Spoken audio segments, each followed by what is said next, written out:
Warning, we are not trained or licensed professionals. Do not take any advice that we give as official doctoral prescribed medical treatment. We only use the name as a means to appreciate cinema as a therapeutic device, not to be confused with drugs, antidepressants, or any other forms of enhancements that you might find in legal states. Please enjoy responsibly. Additional disclaimer.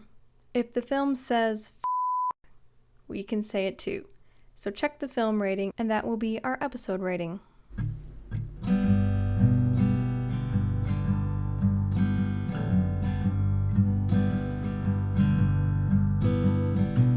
This is Film Therapy with Jake and Madison. Welcome to episode 50. Welcome.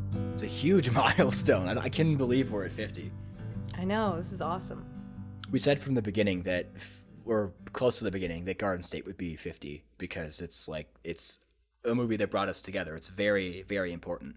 I'm gonna remind myself to include the VHS in the Instagram post because it's still one of my most prized possessions. Oh, yes. It's my VHS copy of Garden State. Oh, thanks. Yeah, I made Jake a VHS, a light up VHS out of an old copy of Garden State that I found at Goodwill.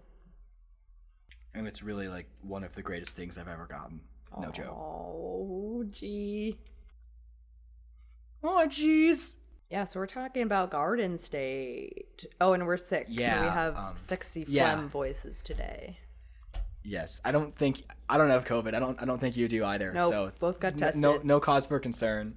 Just COVID. Regular no COVID, just regular This is my first time being sick since February of 2020 when I could have had COVID, but it was before COVID, so I didn't know if it was COVID. I don't think it was COVID. I don't know. But I had a bad cough. I don't fucking know. I don't know, but that was the last time I was sick. That's crazy. It's been a long time since I was sick too. I just realized I should make a letterbox list. It's my VHS collection. Oh, that's a great idea. I have one that's Tuan and I, our DVD and Blu-ray collection as like one long thing. It's like 500 something movies. It's crazy. Oh my gosh, that's crazy. We're so lucky. I'm very lucky to have the movie collection that I do. Yeah, so we're talking about Garden State, and this movie is very special for a multitude of reasons. So I will begin the introduction by saying, someone recommended this to me when I was in high school, and I watched it, and I just was blown away by just how meaningful it was. And then that was my senior year. And then when I went to film school the following year, and I met Maddie, I asked her, "Have you seen Garden State?" And she's like, "No." And I'm like, Here is this round physical disc that I have that contains the movie on it. So watch it." And this was like the first month of school or something. Like we didn't really know each other. Right. And then she watched it, and then she texted me and was like, I loved that. That was really great. And then I'm like, yes. And then that's literally the genesis of our friendship. And we've been friends for like 3.5 years, longer than that. Yeah, we started trading movies back and forth after that, and then just started watching them together, and then eventually started the podcast. Yeah. I think like the first movies that you let me was like Fight Club and Eternal Sunshine. Oh, yeah. Which is just so great. I had shown this movie to other people later on. Like I showed it to Tuan, and he thought it was great. We watched way back. We watched Before Midnight, way back in this. So it was like 3 movies of like independent movies with like really strong emotional cores. Yeah, wow, that's a lot of emotions in one night. Yeah, it was great though. And then we watched a bunch of like silly movies after it, and it was like one of the best times ever. It was great. That's good. All different types of emotions too, like those 3 movies. Yeah. Well, because we had watched Before Sunrise and Sunset, like we split them up 9 days. So we watched Before Sunrise, then 9 days later Sunset, and 9 days later Midnight. And we just happened to be hanging out all night, and we were just like, hey, let's watch more movies. So we double featured way back in Garden State after Before Midnight. Yeah, I think I've seen this movie, Garden State, probably like 4 times now since you showed it to me. I found it at Goodwill on DVD, so I got that. It came from a person named Sammy. Sammy has their name written on it, so thank you, Sammy. Thank you, Sammy. Although, Sammy, if you're listening, it does skip at like the very most important scene in where they're talking by the fire, so that was kind of disappointing, but I got it fixed, kind of. So yeah, that's Garden State. Thank you for listening. That's it. Quickie episode today. We're just gonna Because 50s are usually like really big, extravagant things, and we just decided, hey, why not just make this the shortest episode yet? The movie's great. If you don't like it, I don't understand you. And yeah, take care. Peace. Okay, so what did you watch this week? Oh shit. I actually watched a shit ton because Oh, I did too. yeah, okay, I watched a lot of movies. Well, I found this guy on TikTok that I liked, and he does like movie news on Mondays, and then he talks about all the movies that came out each month and which ones he saw, and he kind of ranks them. I don't really agree with his taste, but it kind of makes me think that like, oh, if he doesn't like this movie, that means I'll probably like it. So I kind of do the opposite. What's his name? Is he on Letterboxd or YouTube? He's on Letterboxd, but I can't find his username on Letterboxd. His name is cinema.joe. Okay, I do not know who that is, but that's intriguing. I'll send you this TikTok. Do you know that a Harry Potter musical is on Letterboxd? Oh my god, is it? Yeah, isn't that like one of just the greatest things ever? That's amazing. I've only seen the first one, but I just remember just being like, wow, what a movie, what a performance. So funny.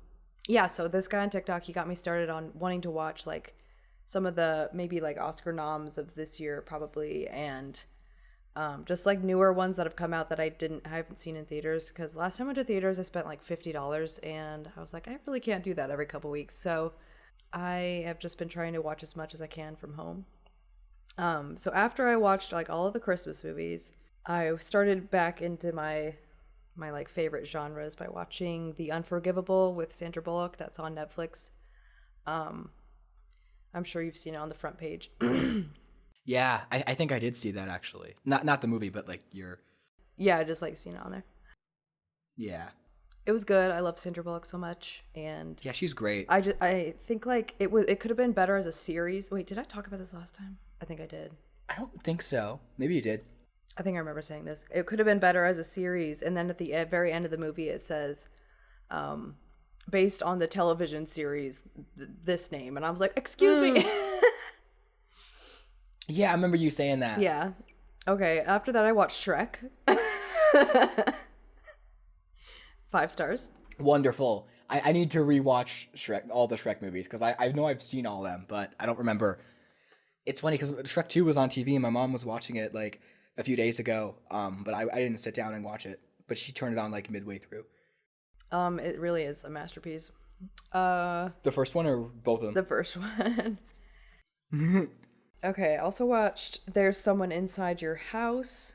That was on Netflix too. I've heard of that. Yeah. Have you seen Shrek Retold? No, but I just saw Lucy rate that, and I was like, what the fuck is this? And I still don't really know what it is. From what I understand, it's like a fans animated every scene in a different style, and they actually put it on VHS. Whoa. I can't be certain, but I wonder if Lucy watched it based on Katie Mitchell's recommendation, because Katie Mitchell is like amazingly certified film fan. Like a YouTuber or? Yeah, so she has her own Letterboxd page. They made a movie about her. It came out during COVID sometime. It's Mitchell's vs. the Machines. Oh. Yeah, so to break character for a second, they gave Katie Mitchell, the character, her own Letterboxd page, and her 4 favorites are Lady Bird, Shrek Retold, Harold and Maude, and Portrait of the Lady on Fire. Whoa. Which the only one I've seen is Lady Bird, but I want to watch the other ones because like that's a great like. Yeah, that's awesome. Those are all like really great movies. I really want to see Portrait of the Lady on Fire. I've heard that's like it's so good. Really good. Yeah, so every scene in Shrek Retold is individually made by 1 or 2 different people. They use live action, flash animation, Legos, computer animation, etc. So it's like it's a thing. That's awesome. And yes, I want to watch it now. I should text Graham and say, hey, you want to watch Shrek Retold instead? Maybe that'll be a double feature. But anyway, sorry, you were talking about there's someone inside your house. Yes. It was a horror kind of slasher. It was good. Mm-hmm. Then I watched this interesting one called Searching with what's his fucking name? John Cho. Yes. I've heard of that movie. And it was told like, yeah, through the screens of the computer. He's just like on the computer the whole time, and it's like FaceTime. Like it's kind of, it sounds cheap, you know, like Paranormal Activity, like just home video type style, but Right. it's, I don't know, it's better than that. And you kind of forget that you're watching just a computer screen the whole time. Yeah, I've heard that's really good. I've always wanted to, like, that's always been on my mind to watch sometime. It was on Tubi, I think. Wonderful Tubi. Yes. And I'm being, like, genuine. Like, they're great. Like I'm glad that, like, you can just watch movies for free. I know, it's but amazing. also, like, yeah, it's amazing. How they do that? I don't know. I think Aliens is on there. So, like, if you've never seen Aliens, you know, the James Cameron movie, well, first of all, you should watch Alien. And second of all, I think Aliens is on Tubi, so go watch it. Or watch Garden State instead, because it's better, hot take. Defs. Better than Aliens. The first Alien, I would say it's debatable. And to be clear, I do really like Aliens, but we did an episode on that, so I'm not going to talk about it. I'm sorry, Maddie. Go ahead again. I was really excited to watch Spencer with Kristen Stewart. Oh yeah, I've heard about that. Yeah. And I didn't really like it that much. I was kind of sad. Oh, that's okay. It just felt like, remember I told you I watched that Capone movie with Tom Hardy? Yeah. Was Kyle MacLachlan in that? Yeah. Kind of reminded me of that, where it paints Diana as like a villain almost, and like very, very mentally unstable, and which I think that she probably was, but it just kind of felt like it was a cycle of like her breaking down the whole movie, and I don't know, I just didn't really find it compelling. Okay. So yeah. I watched The Power of the Dog on Netflix. Have you seen that one yet? Oh yeah, no, I told you about this one. Yeah, I have not seen it. With Benedict Cumberbatch. And I liked it overall. I would like to watch it again just to study it a little bit more, but it was like a Western set in Montana. Yeah, I don't know. Benedict's character was really a dick, but so I couldn't really get into it at first, but then I just kept watching, and I liked how it ended a lot. Okay, I watched Don't Look Up, and I liked it, so come at me. That's all I'm going to say. I've been hearing a lot of mixed things about that one. I know. Everyone on Letterboxd hates it. I liked it. Come at me. I still need to watch the Harry Potter review. I was just going to ask you if you've seen it yet. No, I will. I swear I will watch it. I have every intention to watch it. I'll probably watch it like tomorrow or something. Yeah. Or the next few days. It brings the tears forth. Does it make you want to rewatch the movies? Yeah. Emily and I were driving like a couple days ago, and then she was telling me how she was rewatching the first movie, and then I was just like, "How many are there?" And we just started quoting that whole. Oh my god, scene. yes. Because one of the best movie quotes of all time. Amazing. Truly inspired a generation. It really did. I'm not even like being like joking. It really did. Like, I know. And that's pretty much how they talk about it, is like it's just such a special, unique thing, and growing up with it and being in it for them, it was just so crazy. When one of the questions for my application for Collider was like hey, what's your favorite movie franchise? And I'm like, well, I can't say Star Wars anymore. So I talked about Harry Potter, and that was like one of the things I said was like, it just feels so magical, and every movie is great and feels important, and every director brings their own visual flair, and like, but the tone and quality are always consistent at the same time. Yeah. And that the cast grows up and the characters mature and the movies mature with them, and just how incredible it is that all those actors were able to, for most of them, but a lot of the main actors were able to stay for like the whole series. I know. Like, that's so great. That's crazy. Like, you don't see that. No, you don't. Because like it's either like Narnia, where they don't make them all, or actors will change. Yeah. And it won't feel like the same thing. like how the Neverending Story sequels have like different actors every time, or things like that. So yeah, I was trying to think of book adaptations. But anyway, I love this. Keep going. This is great. Okay, I got a couple more. I'm so ready. I watched some bad movies. I love it. Love it. Well, not bad, but just like silly little things. This one called Lady of the Manor with Melanie Linsky. She's Oh, I've heard of that. I love her. She's great. And it was funny. She played like a stoner character. It was just really weird. I don't know. And then she's like being haunted by Judy Greer. And they didn't film it in Savannah, but it's set in Savannah, Georgia. So I thought that was cool. Okay, that is cool. Then I told you I watched the movie Tesla. Or no, did you? Yeah, I shared my review with you. Tesla. With Ethan Hawke, but Kyle MacLachlan Yeah. was in it, and I was like, okay, I'm just gonna watch it for him. But it was a weird movie. Like the sets were all just these extra fake looking backgrounds, like backdrops, and they're like, yep, looks good. I don't know. I guess you could call it a style choice, but I didn't like it. And then yeah, at the end, before the very end, Tesla starts singing Everybody Wants to Rule the World, and I don't know why. Huh? Sounds like a very bizarre choice. Yeah, it was really like it didn't match the tone or anything of the rest of the movie. Mm-hmm.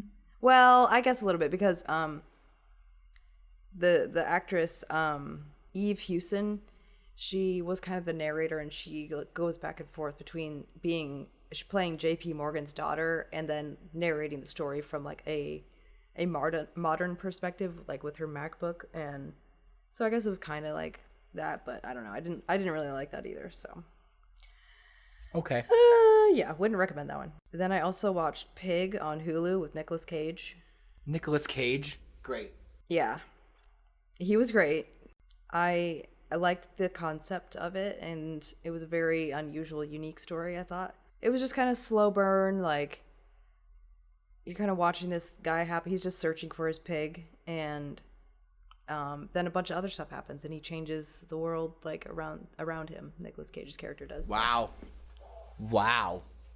That sounds pretty good.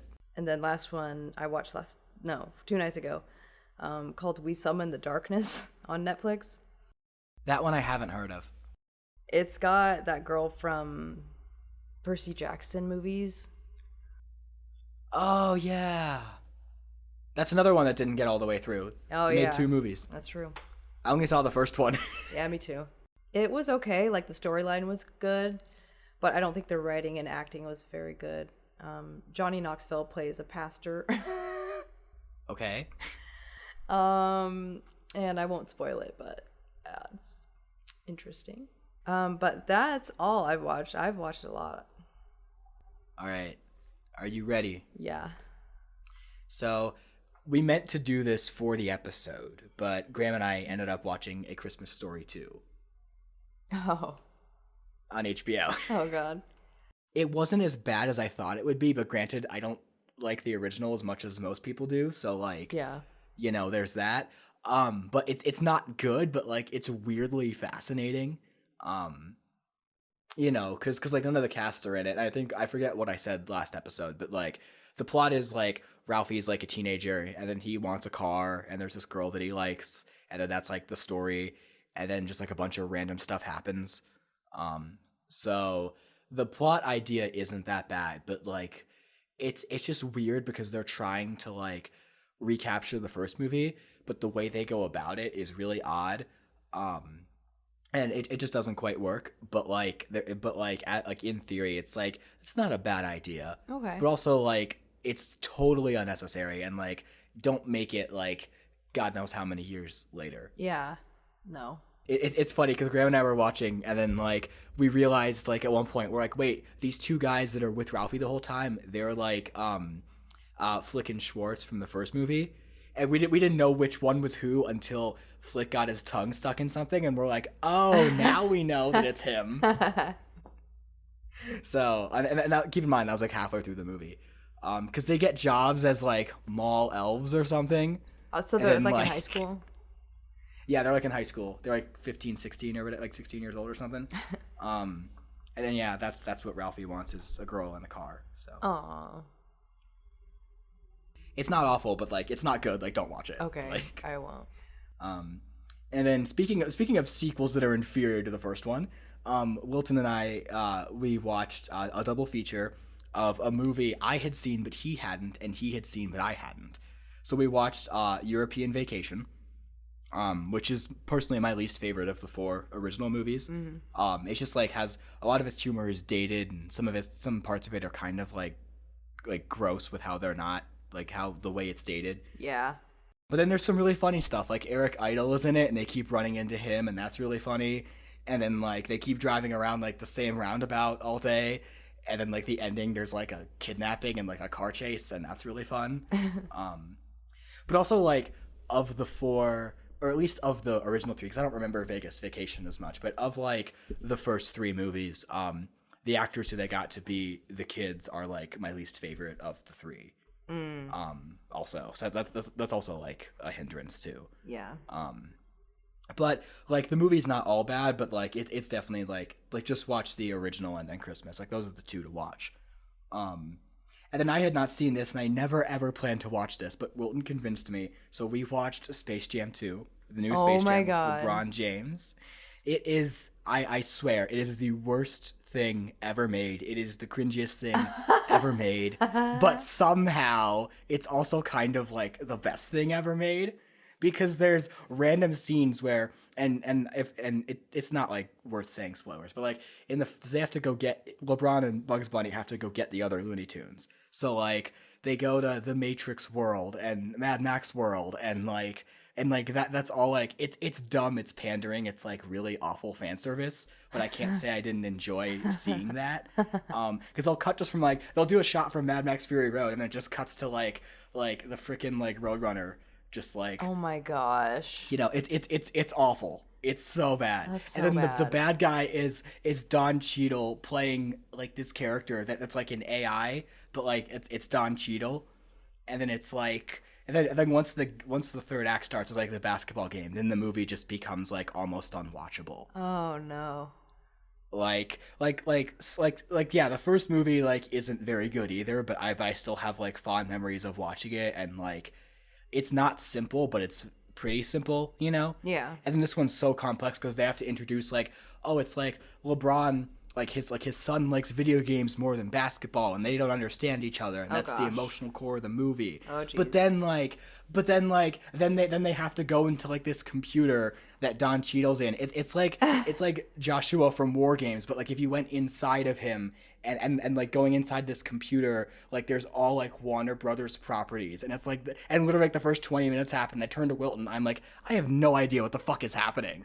Like they're talking to John Cheadle, but they're in like a computer, and then they're in like fucking like Looney Tunes world and then Mad Max world, and I'm like, what? This is like the worst thing ever. Wow. But it doesn't get unwatchable until the end. And then Rick and Morty show up for 20 seconds. Oh my gosh. Like, I'm not even kidding.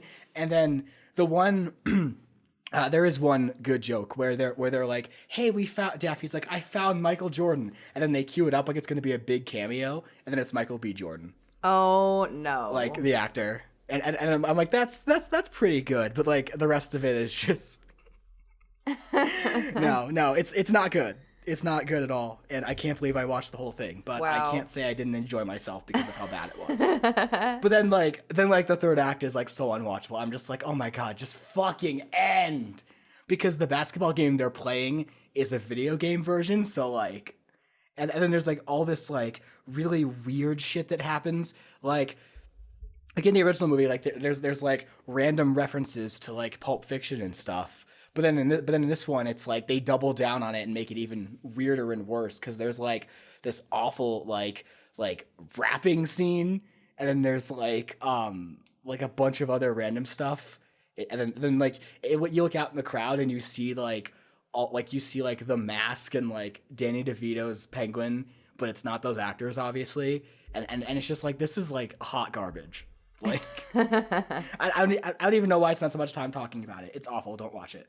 But I did like unironically enjoy like probably the first like 40 minutes because my brain like exploded like 10 times. I'm not even being hyperbolic. Like even like LeBron's house is just like, what the fuck? Because they have like a basketball court in the back, and then balls just automatically like shoot out, and he just grabs it and shoots it, and I'm like, what the fuck is this? What? It's awful.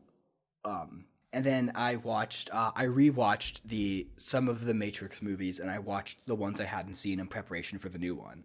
So I had not seen 3 or 4, so I watched those for the first time. So Matrix 1, pretty cool. I like it a lot. The first time I saw it would have been like right first month of film school. I watched the first 2 movies, and I planned to watch Matrix 3. I don't know why I never did. I think because we finished the assignment and I just didn't have time. But still, greatest accomplishment of my life were those edits. So great. Thank you. And then yeah, so Matrix 1 is pretty cool. I like it a lot. I feel like I liked it even more watching it now, and like since watching them all, I'm like this is kind of like the coolest thing ever, but also because before I rewatched it, I'm like I love it, but like not as much as everybody else. And then now that I've watched them all, I'm like, yeah, the Matrix is like fucking awesome. It is. And then I watched the Animatrix, which is like mind blowing. Like not all of the shorts are great, but most of them, like the animation is just amazing.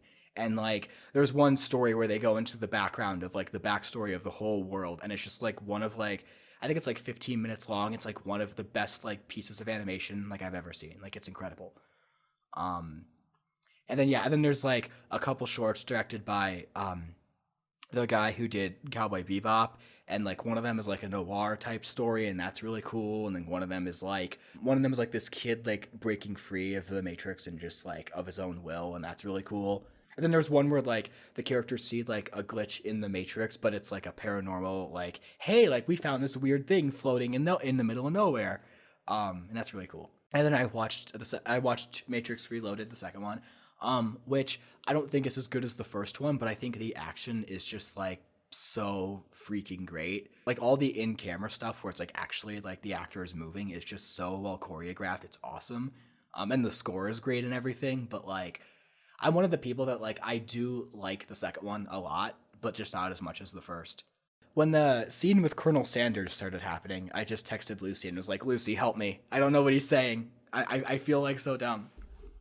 And then I think Lucy was just like, okay, like this is what I think he's saying, and I'm like, you know what, makes sense. It's and like what Colonel Sanders tells Neo is like actually like a really great twist to end the second movie on. I just think the writing could have been simplified a bit, but I get it because he's like a program, so he's gonna talk in big fancy words, but it's just a bit too indecipherable. And then Matrix Revolutions, I don't like as a whole, but I like a lot of things in it. Like the fight in the rain is so great, and like the stuff with Neo and Trinity and Smith, that's all great in the real world and in the Matrix, and in both places. And but then there's like 30 to 40 minutes of just the other characters battling the machines, and it just goes on and on. And it's just CG eye candy, and like I just don't care about a lot of them except for like Morpheus and Niobe, and they're not even in it that much. They're just kind of flying a ship to nowhere. But then like it goes back to like Keanu Reeves and Carrie-Anne Moss and Hugo Weaving, and I'm like, this is great. Like this is still just as good as what was like earlier. So long-winded tangent to get to the Matrix Resurrections, which is the new one, which, come at me, I thought was really good. I think the love story is at its best. It's really sweet. I love the meta aspects, like how meta it is. It's kind of like New Nightmare, where it's like, in a lot of ways, and I thought that was really great. And I just love how it's just like a big transparent middle finger to the studio, and it's like super transparent, but it's great. And then the recastings didn't really bother me that much, although I wish that they could have like gotten everybody back, but you know, it's a thing, it happens. So then Lucy and Graham and I, we had a triple feature of Fantastic Planet, Rango, and When Marnie Was There. And that was great, because Fantastic Planet is one of the trippiest things you've ever seen in your life. Oh my god, you sent me clips of that. I was like, excuse me, I cannot. It's this weird psychosexual Fever Dream. Ugh. I think my review on Letterboxd like says it all. I basically said like it's might as well just read it. I put, so there's an orgy, then it becomes Fight Club with reptile-looking creatures. Then creatures pour clothes onto a guy. Yeah, pour clothes. Then it rains. Then it becomes Dune. Oh, Lord. There's literally shots where I'm like, David Lynch saw this and made this same shot in Dune 84. Like, there's literal, like, yeah. And then Rango's one that I've always wanted to watch. I thought it was pretty solid. Okay. And that's all I really have to say about that one. And then obviously I've seen when Marnie was there. And then we also watched Chicago, which I had not seen, and I enjoyed that. I thought the performances were great. The musical numbers were just so, like, the style was so great, and like the way they were filmed separately from the movie, like in a totally different style. It was great. Like the movie is like this kind of like gritty like crime drama. And then the musical and it's shot that way. And then the musicals are like this fantastical, like look like Broadway production numbers. And it's like the juxtaposition just, if it was in different hands, it probably wouldn't work as well, but it just works so well. And all the songs are great, and like the acting is great, and the singing and dancing are great, and it's good. So sexy. Yes. It's great.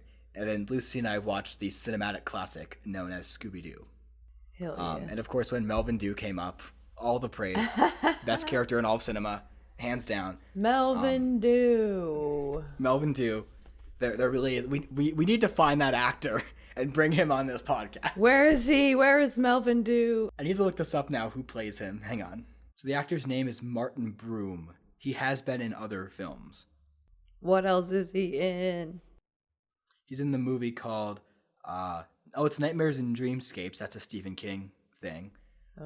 He's in Operation Buffalo, which just came out in 2020. And then he's also in All Saints, the TV show All Saints. Haven't heard of that, I don't think. He's just in one episode of a lot of these shows. Let's see.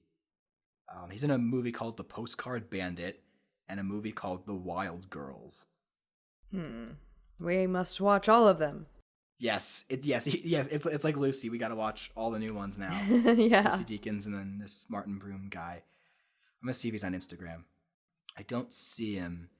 We got to find this guy somehow. If anyone, if you happen to be listening, I don't know why or how, but if you happen to be listening, Mr. Martin, just reach out. We'd love to have you on here. Yeah, and then that's all that I've watched. So thank you for enjoying my TED Talk of random movies that I watched. Yeah, so that was episode 50. So what are we watching next week? You don't want to talk about more Garden State? We can talk about more Garden State. I was just seeing how long I could drag it out.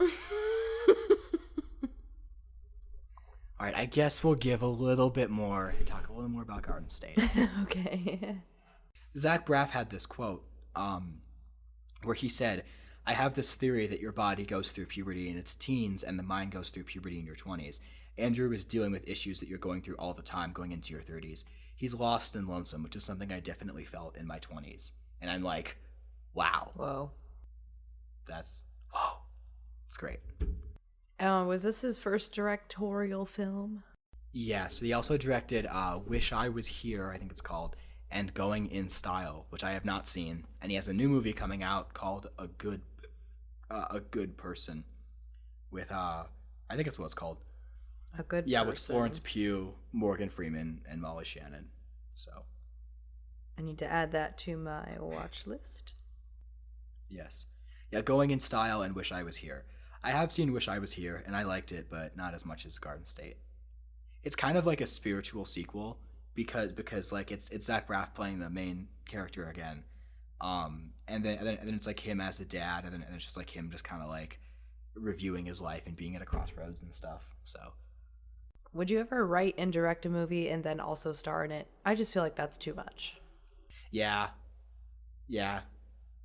I feel like it would be too much. I mean, I like this movie a lot, and I like a lot of other movies where people do that, but like, I'm just thinking, like, man, if I made it so I could, like, if I could write something and direct something, and I guess like I'm not an actor, so I obviously don't want to act in it. I would rather write and direct it, but Right. I understand writing and directing going hand in hand because that's kind of a whole thing. Like when you're writing it, you envision what's going to be on screen, Yes. pretty much.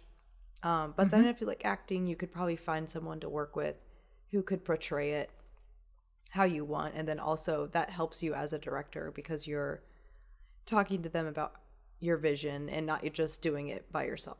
Was this one of No, not one of her first. She's been an actress for a while before she was in this. Yeah, because she had been in Heat and the Zoolander and Star Wars Episode 1 and 2. I guess this was one of her like first bigger movies. Heat?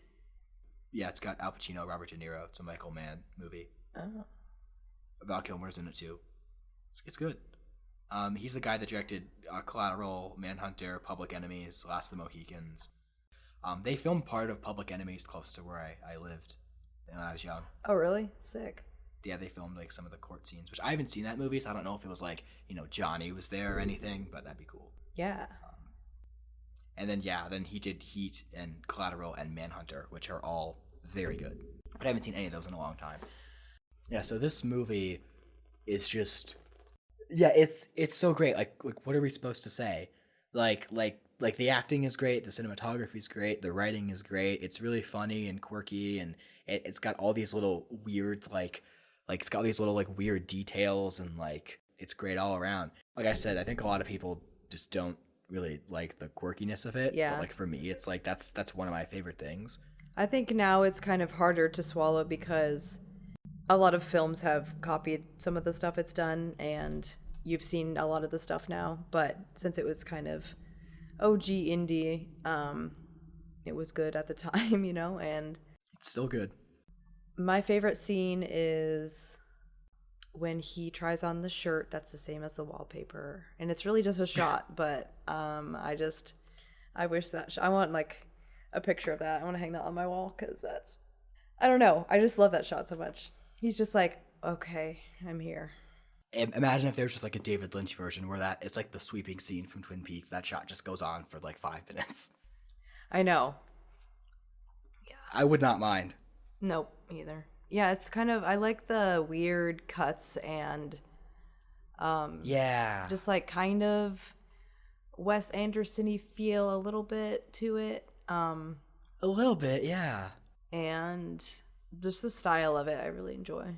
Like the beginning when he's dreaming that he's on the plane, and then he looks up and he sees like the phone above him, and then the phone ringing is what wakes him up. Mm-hmm. Or like when he opens his car door and like the gas pump is still like in the just like little weird things like that. I just love those. Yeah, just weird. Yeah, the whole beginning opening sequence, I forgot it opened like that. And then like the phone call, and then basically when he was working at the restaurant, I had forgotten all about that. Hey, wait, you said The House is that weird Japanese movie, right? Yeah, it's called House. Oh, it's just called House. But yes. Oh, I'm watching my Netflix screen go by, and it had an ad for The House, but it's not the same. Oh, House is on HBO, I think. Oh, okay. Yeah, House, the Japanese movie. It's great. Watch it. I'm scared. It's great. Maddie, if you got through all the David Lynch movies we got through, you can get through House. You'll be fine. Okay, cool. Like think of all the scariest shit that David Lynch has. And if you survived all that, you can survive House. It's more trippy. Okay. It goes without saying, but the soundtrack to this movie is just one of the best in movie history. And I will die on that hill. Like, fight me. Like, this is like one of the greatest movie soundtracks of all time. It just, all the songs complement each other, and they fit into the movie, and they fit the mood and the tone of the movie. And when Zach Braff was sending the screenplay around, he'd send like a copy of all the songs with it because, it was that important to him. Yeah. It is important. Definitely. It is. It's funny because I remember I had this reaction when I first saw it, and a couple people that I've showed it to also had the same reaction, where it starts with him dreaming that he's on the plane, but you don't really know if he's dreaming or if he's like flashing back to the beginning of the movie. Yeah. So like at the end when he goes off on the plane and then Natalie Portman's like crying, it's like, wait a minute, does he like die? Is that like the end of the movie? Oh, but then no, it ends. It ends like it's happy. So What's your favorite scene? I think a lot of like the musical moments are great. Like when he goes into the garage and takes the tarp off of his bike, then the song starts playing. That's great. Clearly, obviously, the scene when they first meet in the like waiting room, and she has her headphones in and plays the song for him. That's great. Um, Probably my favorite scenes are either like it's either when they're by the fire and just talking and he's talking about his backstory, or when they're sitting in the bathtub and then she goes and gets like the cup because he's like crying. Yeah, that's so cute. Like that scene is great and it's like super emotional. I also really love the scene like right after when he goes and talks to his dad. You know, Yeah. like that's really great too. Yeah. Imagine having Bilbo Baggins as your father. But like an asshole version of Bilbo Baggins. Right, because it'd be pretty cool to have Bilbo as your father. Yeah. But like an asshole version of Bilbo Baggins. I just love the little tidbits, like when Mark is like, "Yeah, I collect Desert Storm trading cards. Like I got investments all over the place."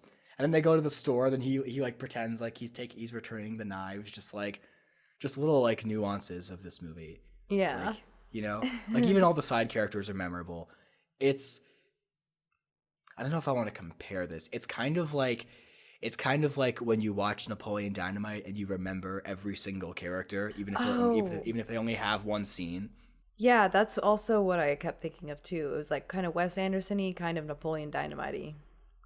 Yeah. And I think that's why I really like it. Yeah. All the conversations that Sam and Andrew have just like really like meaningful or funny or both. Really special because that's like the genesis of our friendship. And also I showed it to my roommate and he loved it. And then I also showed it to my best friend at the time and they loved it also. The relationship of Sam and Andrew is kind of like the similar dynamic to what me and my friend had. So that was really meaningful watching it with them because I'd seen it a few times and I'm like, hey, like this movie is like basically the same thing. Yeah. Weirdly, I thought I would have like so many things to say, but I really don't. Like part of me, I don't know. I guess I didn't say this. Part of me was thinking like, oh, maybe we should just like do like a commentary like we did with Lost Highway because I feel like we just talk about every individual moment. Yeah. But like when thinking about it, I don't really have a lot to say just because like it's weirdly so integral that I don't like think about the little moments. I just think about just like, oh yeah, that movie's like a huge part of my life. Yeah, because I actually honestly forgot about a lot that happened. But I just get this feeling like when I think about it or when I watch it, it's heartwarming for sure and yeah, just really fun to watch, even though there are some sad parts, but yeah. It gives me a good feeling. So yeah, it's like that happy sad kind of movie, you know. Yeah. It does vibe with like way back and Little Miss Sunshine and like, you know, like those kinds of movies. So. Yeah. Also like Napoleon Dynamite or Juno or like I know I'm just listing a bunch of Fox Searchlight movies, but you know what I mean. Like all those movies just kind of weirdly fit into the same category. Mm-hmm. I think they all are Fox or Fox Searchlight. So yeah, I thought this was generally going to be like 2 hours long, but like also we're both like not feeling that great. So like that could be part of it. Yeah. I don't know. Yeah, I really kind of just said everything I needed to. Yeah, I don't know how popular this was when it first came out. Mm-hmm. Because this was pretty low budget. Yeah, and it was like 2004, so like, you know. But it has like, you know, Natalie Portman in it, so. Mm-hmm. It's probably fairly popular. She was his first choice when he was writing the script. But wow. he never thought he'd get Natalie Portman to be in the movie. That's awesome. But yeah, like every like character you remember, like when they go to the quarry and see that guy Albert and his wife, like you remember them and you remember like that you know, like the guy that they run into in the store, you know, like that's talking about a pyramid scheme. He's like, I have a great opportunity for you and your family. And it's just like yeah. Also like Andrew going home and telling everybody like, yeah, like we should hang out, and then just, you know, not like actually meaning to is like so real. Yeah. So this was a 2.5 million budget and it made 35.8 million at the box office. Oh wow. That's great. IMDb, it has 7.4 out of 10 rating, or 7.4 out of 10 stars, 86% on Rotten Tomatoes. And on Letterboxd, it has a 3.4 out of 5. So, yeah, after watching When Marnie Was There and then Garden State in the same 24 hours, I'm like, that's a lot of emotion right there. That is a lot. I talked more about Space Jam 2 than Garden State. What the fuck is wrong with me? Sometimes the bad movies are good to talk about, and sometimes you just can't find the words for good movies. Yeah, so I don't know what we're going to do for 51. Let's watch Portrait of a Lady on Fire. Yeah? Yeah, sounds good. Okay. So thank you for listening to this, our 50th episode. It was really short and really low-key, but you know what? It's kind of subversive, so that's kind of cool. Yeah, go watch Garden State if you haven't. It's great. And yeah, keep therapizing, and we will be back soon. Bye.